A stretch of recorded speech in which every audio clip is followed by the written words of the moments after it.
afternoon. I'm Rick Gentry, President of the Board of Directors for Housing Development Partners and HDP Mason. And it is now, somebody give me a time. 12:03. Now 12:03 p.m. on October the 28th, 2021, and I'm calling to order the special meeting of the board. The process we're using for today's meeting is authorized by Government Code Section 54953, parentheses E, which was added by Assembly Bill 361.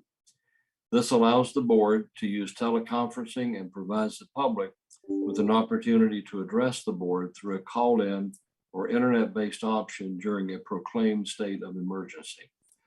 The San Diego City Council on September 21, 2021 declared a continuing state of local emergency regarding the COVID-19 pandemic. The meeting is occurring by video conference with all board members, staff, and general counsel participating by video. Now for the record, I will ask each board member to indicate your presence as I say your name. Has Gary joined us yet, Gary Grambling? Yeah. Oh, there he is. Great. Welcome, Mr. Vice Chair. Stephanie Benvenuto, are you with us still? Here. Yeah. Great. And Bobby Spoon. Here. And I'm Chair Rick Gentry here as well. No members of the public are in attendance. However, members of the public may listen to the audio of today's meeting, which is being streamed live online. The agenda for today's meeting included a link to the webpage for Housing Development Partners on the San Diego Housing Commission's website. The public can access the live streaming for today's meeting on that webpage. The public has been provided with an alternative opportunity to provide comments to the board through an online comment form and a toll-free phone number. A link to the online comment form was included on the agenda for today's meeting, which was posted on Housing Development Partners website, www.hdpartners.org on October the 25th, 2021. The agenda and the public comment form explain that written comments about items on the agenda will be read into the record if they were submitted by 4 p.m. yesterday, Wednesday, October 27, 2021. Written non-agenda public comments submitted by 8 o'clock this morning will be read into the record. In addition, members of the public who wish to speak on an item may call the toll-free phone number that is included on the agenda. Members of the public should monitor the meeting through the live video streaming available through the Housing Development Partners webpage on the Housing Commission's website at www.sdhc.org. Under the quote About Us menu, select quote Housing Development Partners to access this webpage. Again, today's agenda also includes a link to the webpage where the public can access the live streaming for today's meeting. Members of the public should call the toll-free number only when the item they wish to comment on is introduced. If a caller begins to comment on an item that is different from the item currently being considered, they will be asked to hang up and call back into the meeting at the correct time. Members of the public will have 3 minutes each to provide their comments. However, if a large number of callers wish to speak on a single agenda item, comments may be limited to 1 minute each. For non-agenda public comments, and these are non-agenda public comments only, the phone line is now open. Please call 833-610-2513 to be placed in the queue to provide non-agenda public comments. We will keep that line open for 90 seconds to allow time for members of the public to call in. That number again is 833-610-2513. And Scott, if you would start the 90 seconds at this point, please. And Scott will let us know when this time has passed and if we have any callers at that time. And I'll point out again, this is the time when members of the public may provide comments to this board about topics that are not on today's agenda. And I reemphasize, not on today's agenda, but involve a subject within the board's area of responsibility. I'll also point out that the board cannot take action today on non-agenda public comments. Again, the number is 833-610-2513. And Scott, you'll tell me when the 90 seconds is concluded, please, sir. We have about 15 seconds left and no callers yet.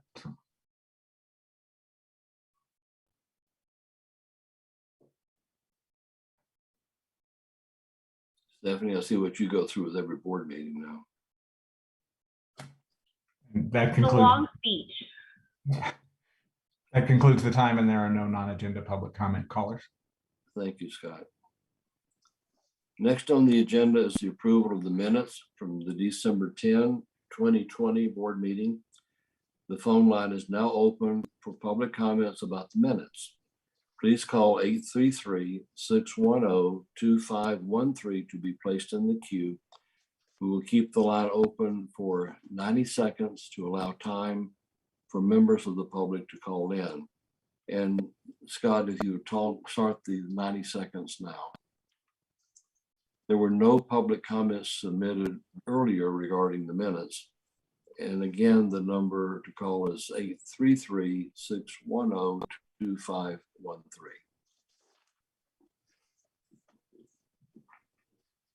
We have about 1 minute left on the clock and no callers yet.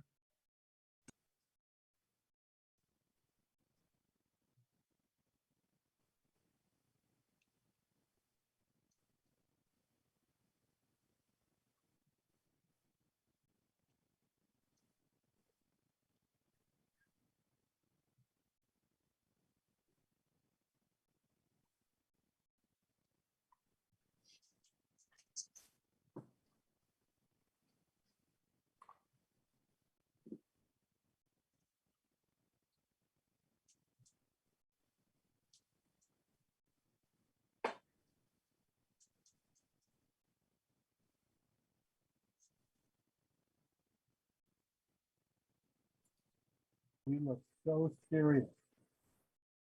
Yeah, not out of character, right? Yeah. That concludes the time, and there are no callers regarding the minutes. Great. This concludes the public comment period for the minutes. Do any board members wish to make any changes to the minutes, or do I have a motion to approve? Motion to approve. By Gary Grambling. And is there a second? I'll second it. Bobby Spoon. We have a motion by Gary Grambling, a second by Bobby Spoon to approve the minutes from the December 10, 2020 board meeting. For the record, I will ask each board member to say your vote on the motion when I state your name. Gary Grambling. I move approval. And I vote Stephanie, you vote for approval. Ms. Benvenuto. Aye. Ms. Spoon. Aye. And the board members, Grambling, Benvenuto, and Spoon, have voted in favor of the motion. None opposed, and I vote in favor of it as well. So it carries by a vote of 4-0. Now, there's a consent agenda on the agenda, but we're proposing nothing from consent for today. If you all will bear with Gary listening to me a little longer, I've got a few comments that need to make as board chair on some items that have been completed since the last time we met, which was a year ago. First is about West Park Inn. The staff has completed the permanent loan conversion on the comprehensive rehabilitation of West Park Inn. They have submitted paperwork to the California Tax Credit Allocation Committee for certification. You will recall that West Park is a single room occupancy property in Bankers Hill. It provides 46 affordable rental housing units with supported services for individuals who experience homelessness. One manager's unit also is on site. The tax credit financing for the rehabilitation of this property closed in April of 2019, and the work was completed in March 2020. And the next is about property called Quality Inn, and next door to us, which is next door to West Park. The rehabilitation of Quality Inn is substantially complete. Quality Inn provides 91 affordable rental housing units, also on Bankers Hill, with supportive services for individuals who experience homelessness. There's also one on-site manager's unit here. This rehabilitation closed on construction financing in December of 2019. However, a revised temporary relocation plan for residents was necessary because of the COVID-19 pandemic. We had to rely heavily on on-site vacant units to enable work to proceed on the interior of the units. This resulted in an extended rehabilitation schedule. The rehabilitation of Quality Inn included the addition of kitchenettes to 50 units, updates to existing building systems, elevator modernization, interior and exterior painting, and the addition of new bathroom fixtures. The project is now substantially complete, and staff is working toward the stabilization requirements and project closeout. Those two properties, as you recall, are on Fifth Avenue, just down the hill from the new Sharp Medical Facility on Bankers Hill. Also, another property, Mariners Village. Rehabilitation work is also substantially complete at Mariners Village. This property in the Skyline neighborhood of southeastern San Diego provides 170 affordable rental housing units and 2 managers units. We closed on construction financing in January of 2020. The COVID-19 pandemic also affected the schedule and temporary tenant relocation plan for this rehabilitation project. Renovations of this property have included the following: interior flooring, interior and exterior painting, updated cabinetry and countertops, and improvements to the roof, balconies, and garages. Now that the rehabilitation is complete, staff is also working on the stabilization requirements for this project. Permanent loan conversion is targeted for the end of December 2021. A couple of personnel items. Tracy McDermott, who is on the call. Today will be the last HDP board meeting for our Chief Financial Officer, Tracy McDermott. Tracy's leaving us this month to move on to other opportunities. Tracy, we miss you. We're going to wish you well. And I wanted to make sure that the board of this group knew about this. Over the years, Tracy has filled a number of key leadership roles at the Housing Commission and has overseen the finances for HDP as well. And please join me in thanking Tracy for her service and wishing her all the best going forward. And we will have a social event, Tracy, as well before you get out of here. But for this board purposes today, we wish you well. And thought we'd give the board members an opportunity to say comments to you if they wish to do so. At this time? Yes. Oh, all right. Yes, Tracy, I'd like to thank you for all of your support for HDP throughout all of these years. There's been tremendous growth since you and I have been on this board involved, and you've handled all of it at ease. It's an amazing accomplishment that you've achieved here, and I thank you for your support over all the years. Thank you very much. I appreciate it. And you will be missed. Thank you. I'm actually gonna just do a little bit of consulting and ride my horse and volunteer with Great. kids and horses, actually. So yeah. Well, I've seen a lot of growth over the years in you and I mean, you didn't start at this level, you grew to this level. And as you were recognized and rewarded with the increased responsibility, you always stepped up to it. So thank you very much and happy riding. Thank you. Appreciate What kind of it. horse? I have a black quarter horse. I bought him as a stallion. I don't know what I was thinking, but anyway. He's Yeah. now a gelding. He is. Uh-huh. Not smiling about that, but he's good. Yeah.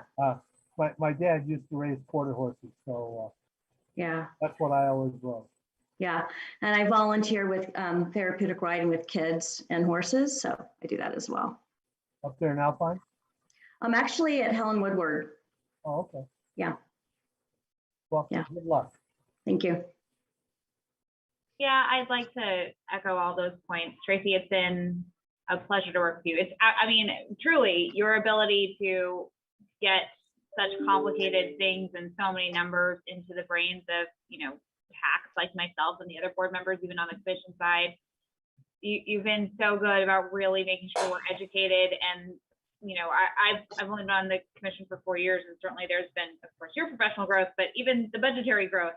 The sheer amount of things that you've managed has doubled, and it's reassuring. It's been an incredible source of relief to know that expertise was there day and night, overseeing really complicated things and growing a really outstanding team. So I am very hopeful, but I have doubts because I don't think that there's probably many of your stripes out there.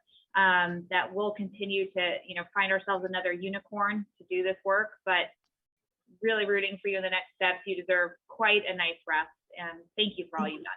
Thank you. There is actually a picture of us in unicorn onesies, but we will not share that today. It's the management team because I can't do it by myself. So me and my direct reports, it does take a team of unicorns to do what we've been doing. So thank you. Yeah. And I'm going to miss, she's one of the only handful of other fellow Southern unicorns here. I never have to translate for Tracy. I'm going to miss that No, part. I speak Rick. We talk right. Yes, we I do. wish you will. Thank you so much. We also have to introduce to you today a new Vice President of Acquisitions. And as we say goodbye to Tracy, we want to welcome the Housing Commission's new Vice President of Acquisitions, who will also be working with Housing Development Partners. His name is Michael Delatorre. Michael has more than 15 years of experience in real estate acquisitions, real estate finance, and development. He has worked in the nonprofit, public, and private sectors. Michael comes to us from Link Housing, where he served 8 years as Vice President of Acquisition. We're pleased to have Michael working with us now, and you'll be seeing more of him at future meetings. And Michael, are you with us there? You just say hello to the folks here. Hello, yes, I'm here, and thank you for the introduction. Excited to be here as well. And to give them about a 2-minute spiel of what Link Housing is, we've done business with Link in the past. It's a first-class outfit, and getting somebody from Link is to our credit too. If you tell them about Link and where you come from. Sure. So for the last 8 years, I was with Link Housing. They are a nonprofit affordable housing developer. We built housing throughout the state of California, primarily utilizing 9% and 4% tax credits. Big push was creating new units, ground up, new construction. We also did a number of ACT rehab deals there as well. And so great organization, proud of the number of homes that we created for residents, and looking to bring my knowledge and experience here as well, and hopefully increase the housing supply stock in San Diego and creating more homes for much needed individuals. Thank you, Michael. And as a credit to this agency, that we add Michael to the talent we've already got with Emily Jacobs, Colin Miller, and others, and that gives us first-class talent to deal with the kinds of stuff that most public agencies don't deal with, but we do.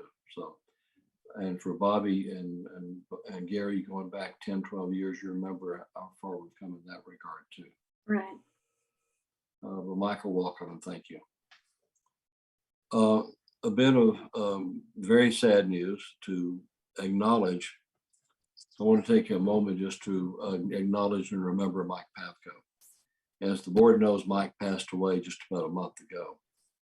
Mike had distinguished himself throughout his more than 10 years at the San Diego Housing Commission, and not least of which was overseeing Housing Development Partners for much of that time. Mike was an essential part of our work to create and preserve affordable rental housing in the city of San Diego. As you remember, Mike had left the Housing Commission and HDP in May, I believe it was, to take a position leading an affordable housing nonprofit back in his native Northern Virginia, where Mike moved here from. And we miss Mike, and we continue to keep his family in our thoughts. And today just could not go by without an acknowledgement of Mike Pafko.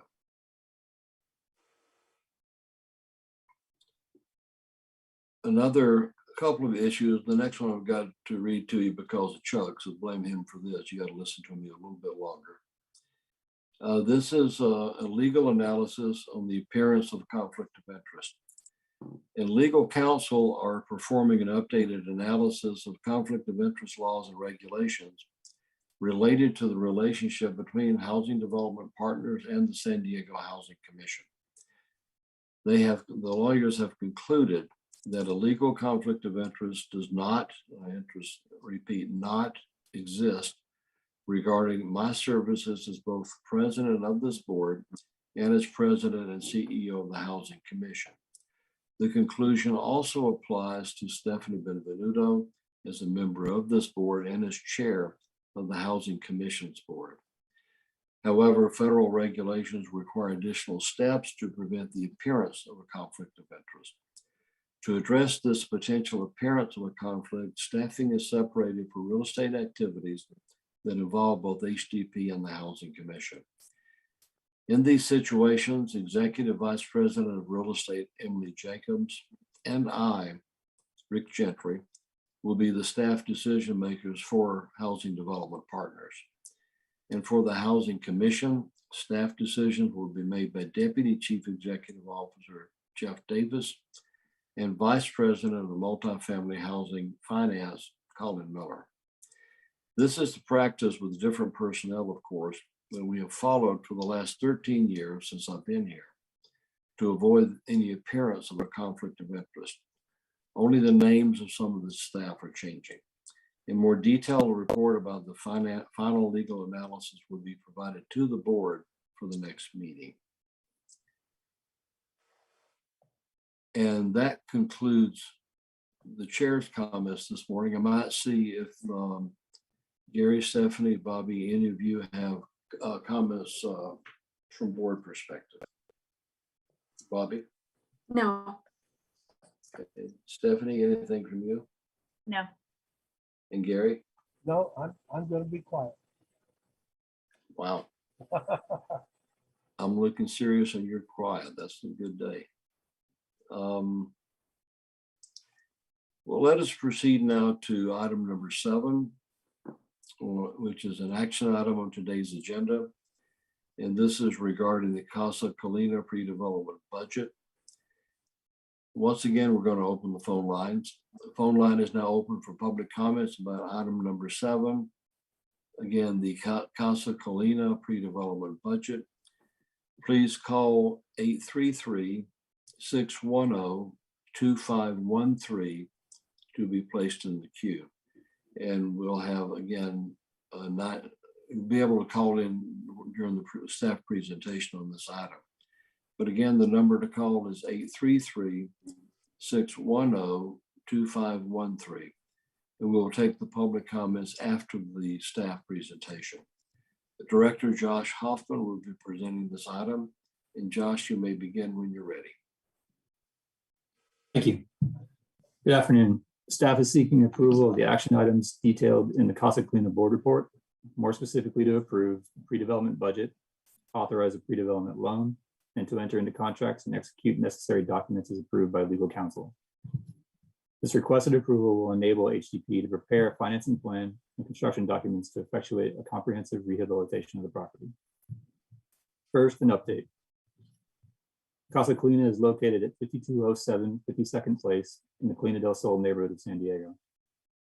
The property is comprised of 75 one-bedroom units, with 74 restricted at or below 60% AMI, plus 1 manager's unit. 2004, HDP formed and served as a managing member of Casa Colina LP for the acquisition and rehabilitation of the property under the 4% tax credit program in partnership with the National Equity Fund, NEF, who served as the investment limited partner.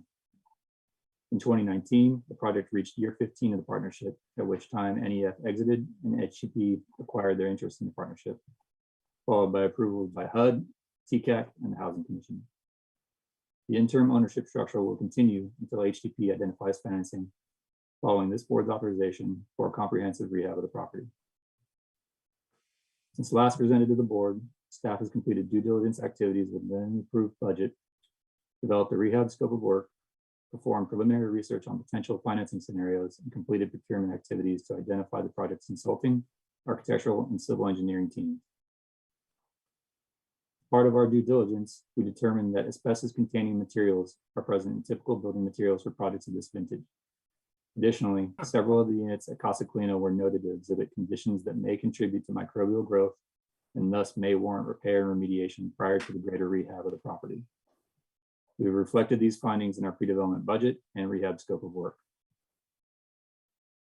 Speak to next steps in financing. Staff requests approval of the pre-development budget to perform pre-development activities, pursue project financing options, as well as design and permitting efforts for a comprehensive rehab of the project once all financing is secured.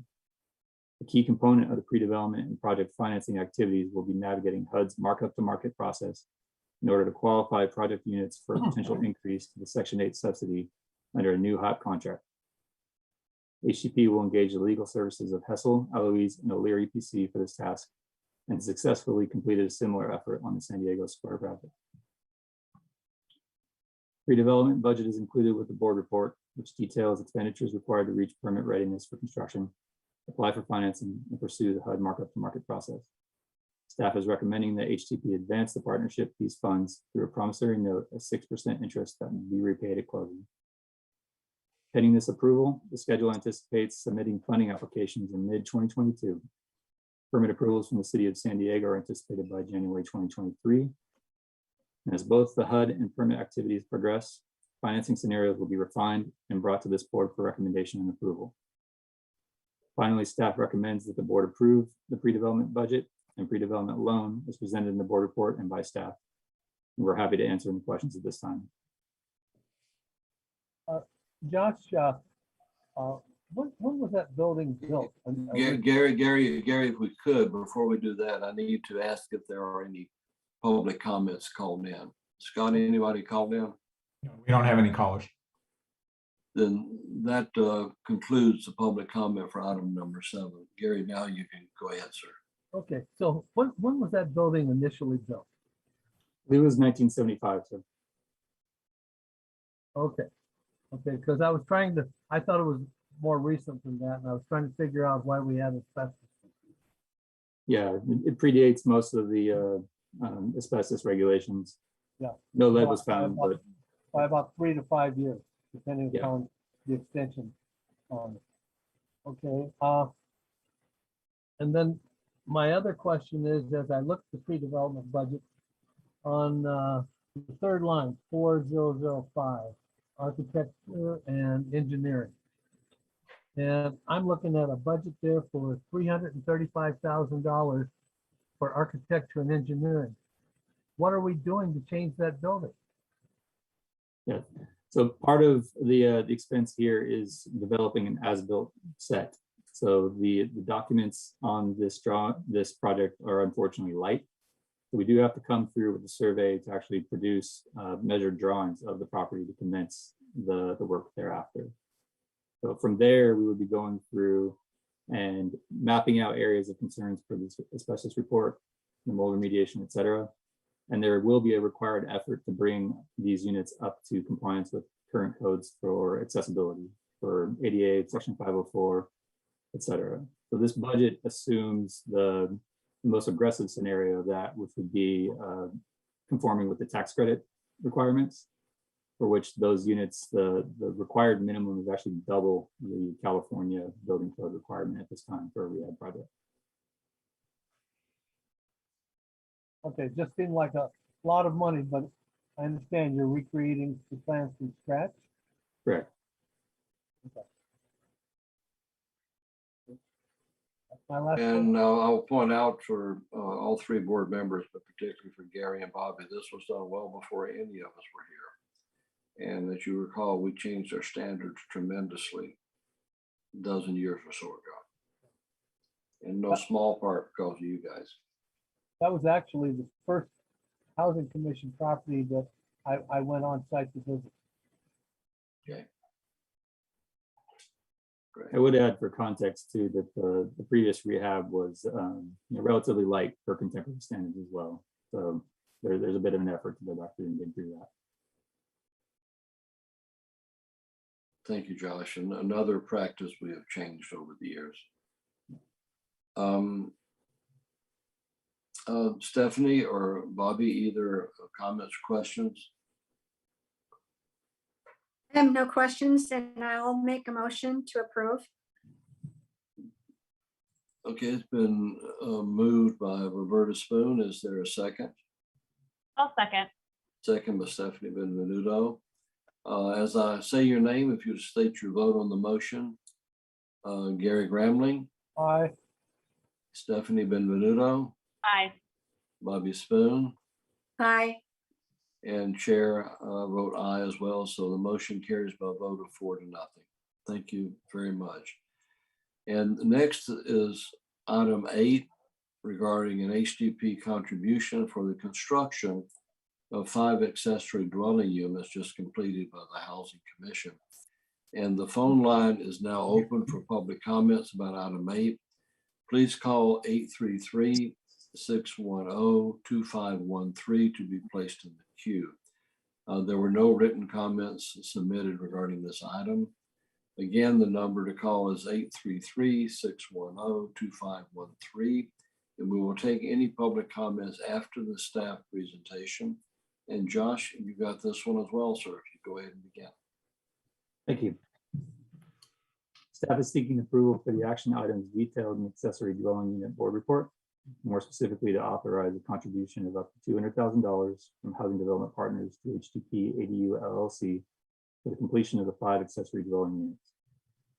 The requested approval will enable HDP to close out the development and construction efforts on the project, as well as complete agency deliverables and reporting related to the effort.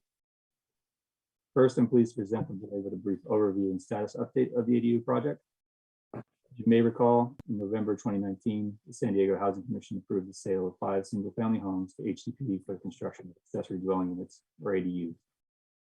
This project was conceived as a pilot program for SDHC and the city to better understand, identify, and chronicle development-related challenges unique to this housing type that a typical homeowner might encounter if constructing their own ADU.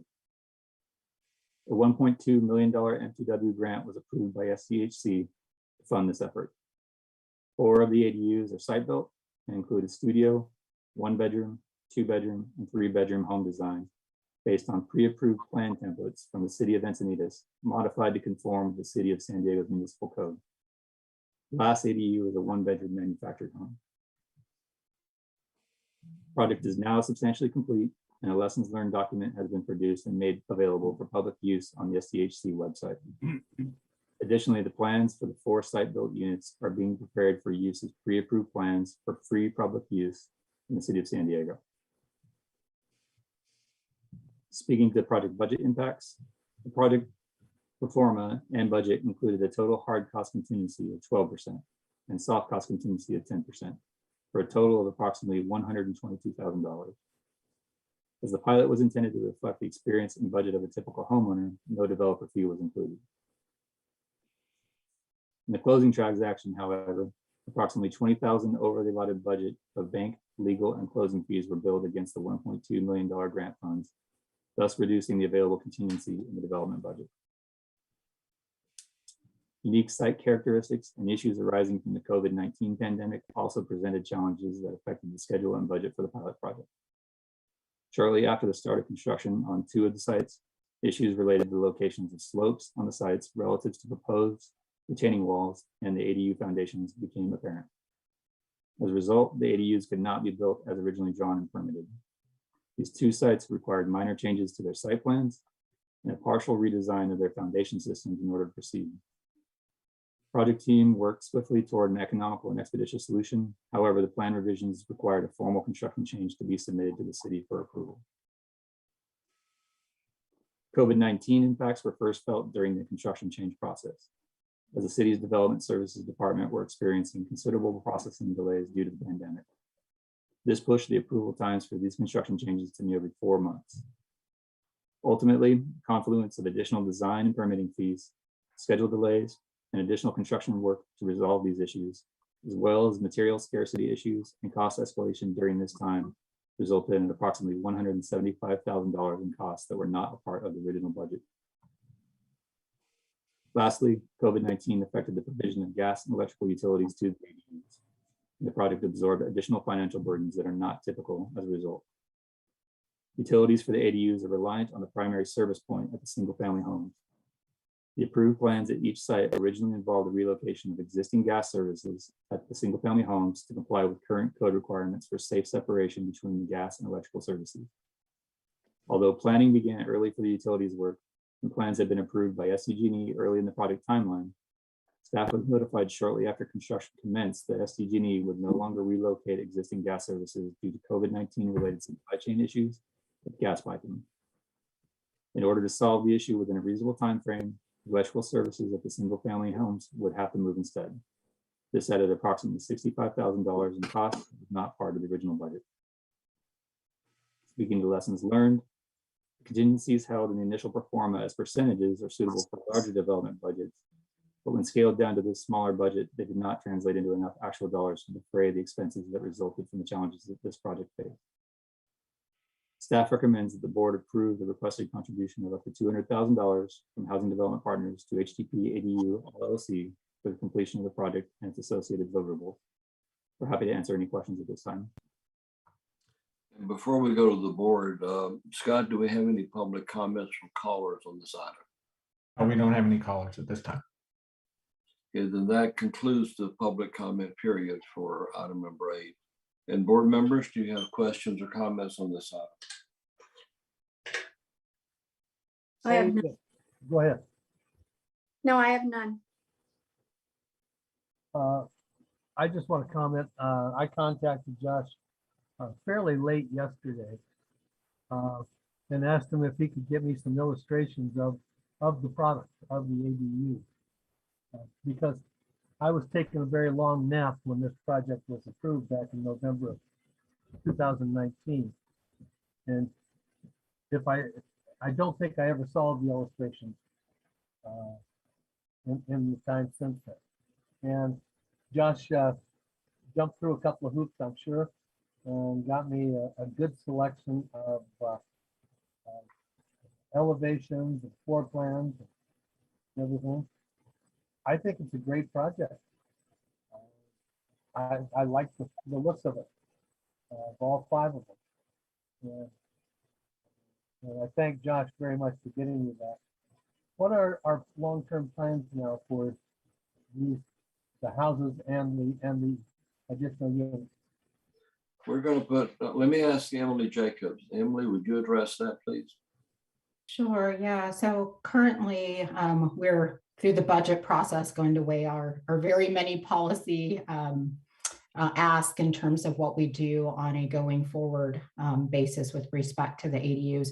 We are on the Housing Commission side looking at a finance pilot, which we're learning throughout this whole test kitchen process is a barrier to ADU development. And we're hoping to be of assistance either there or through some sort of technical assistance component. In other words, we're going to come up with a funding system, but in terms of those 5 units themselves, they're going to be occupied only by Section 8 families. Yeah, I'll take that question. They'll be filled by those on our public, or I should say our project-based voucher waiting list. So it's kind of a mirror of the Section 8 waiting list, but it's handled through a random lotterization. So there will be a lottery done for each of these units, and it will be filled by a corresponding family size for each of the unit sizes. HUD already has a financing program for ADUs. It's called the 203K program. And it's an FHA loan. It can be used for acquisition and renovation, or it can be refinancing a house and including enough money to do the renovation, and renovation includes a attached or detached ADU on this. So you might, if you're trying to come up with an additional program, you might at least look at how they characterize their program. Yeah, definitely. Thanks for that, Gary. Yeah. And I can tell you from personal experience, 203Ks is extremely active right now. I'm a consultant and I know about 4 other consultants in town. And our renovation load has doubled this year. Mm. Just already.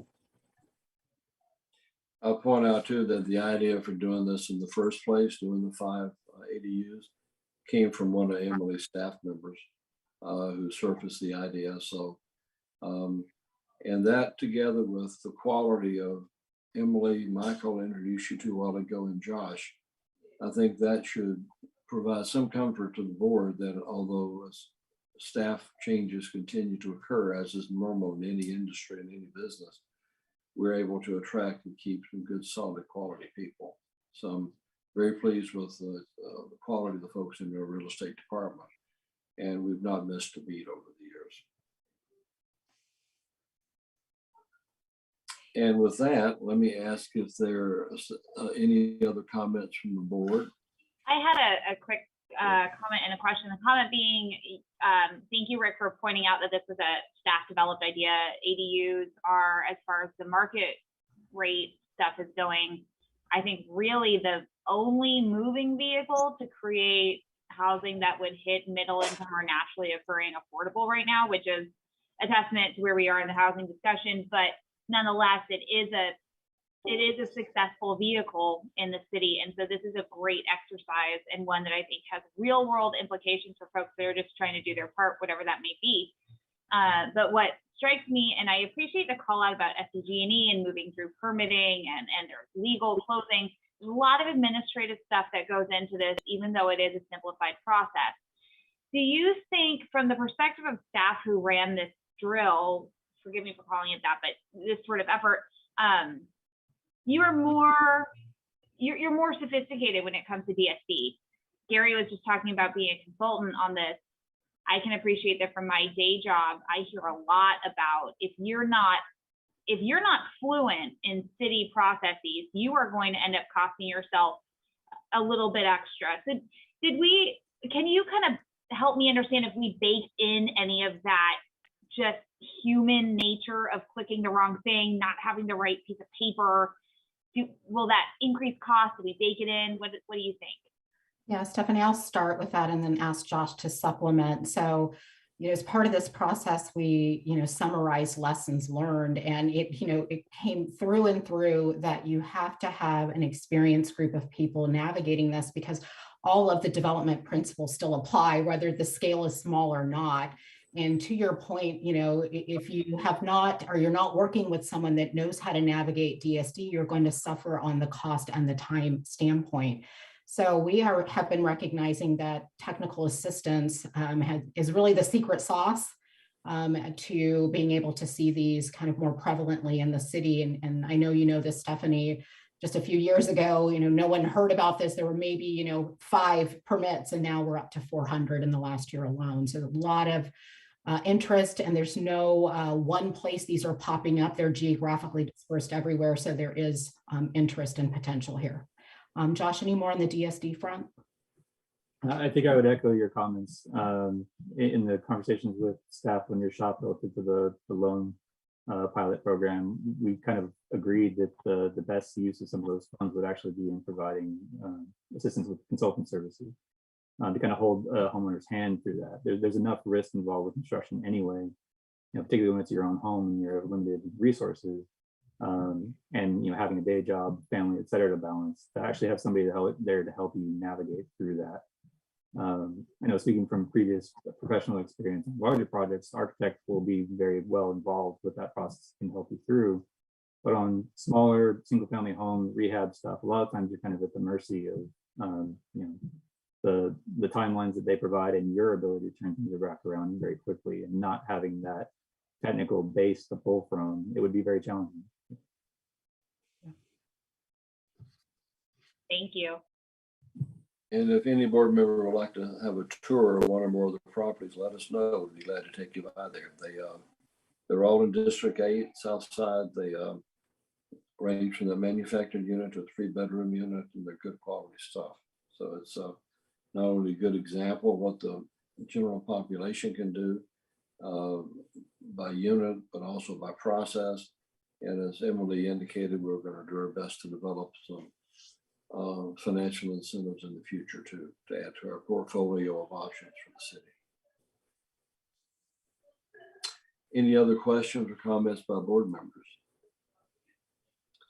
If not, do I hear a motion to approve moving the money here? This is Gary, I'll move. So move by Gary Gramley. Do I hear a second? Spoon, go ahead. I'll second.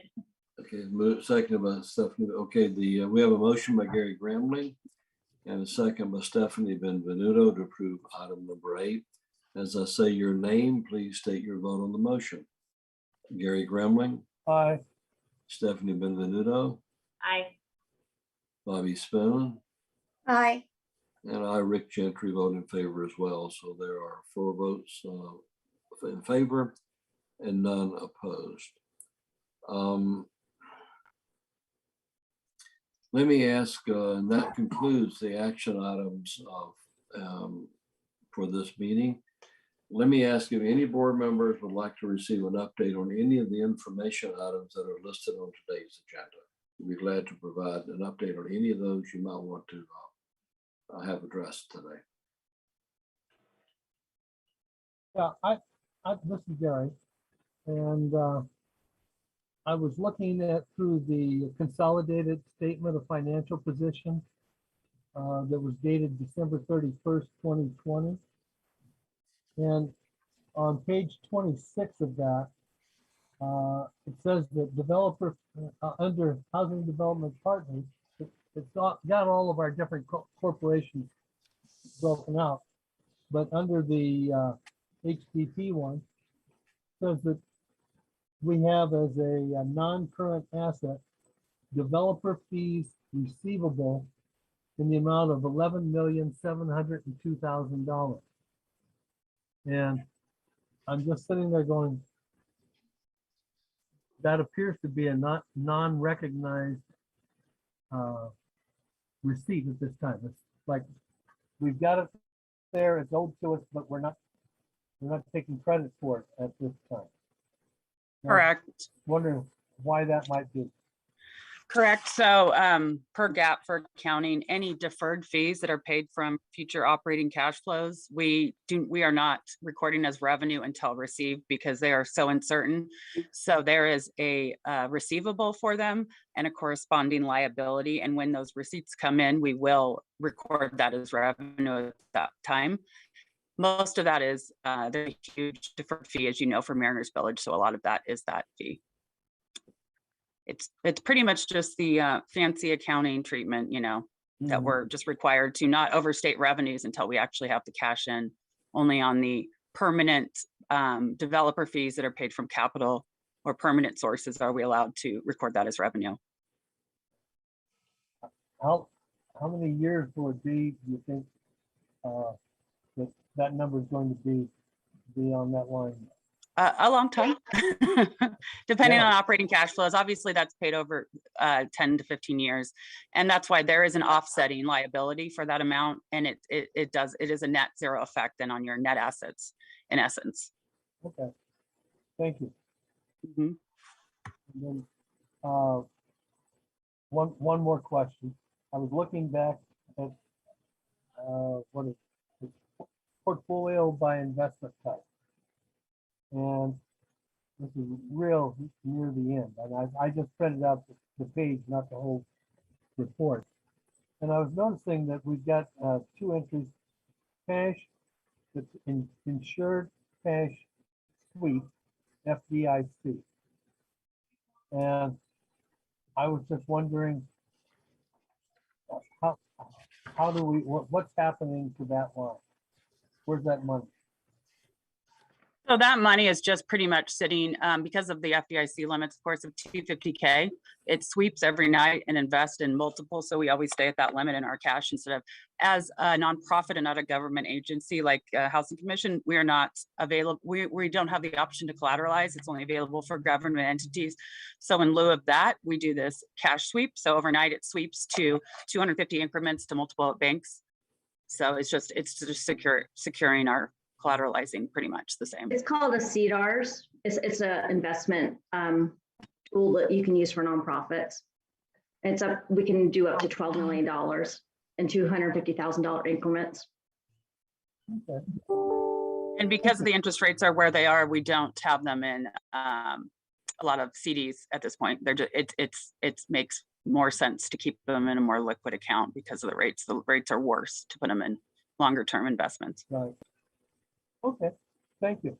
That's all I have. Stephanie, Bobby, anything from you all? Not me. Nope. All righty. This concludes the board special meeting today. I thank you for that. The next board meeting is scheduled. We won't wait another year. In fact, it'll be a little over a month. The next board meeting is scheduled for December the 10th, 2021. Look forward to seeing you there then. And Bobby, Gary, Stephanie, any concluding comments? No, nice to see you, everyone. Great. Thank you all. Appreciate it. And the meeting is now adjourned. Thank you. Thank you. Thanks. Thank you, staff. Thank you all.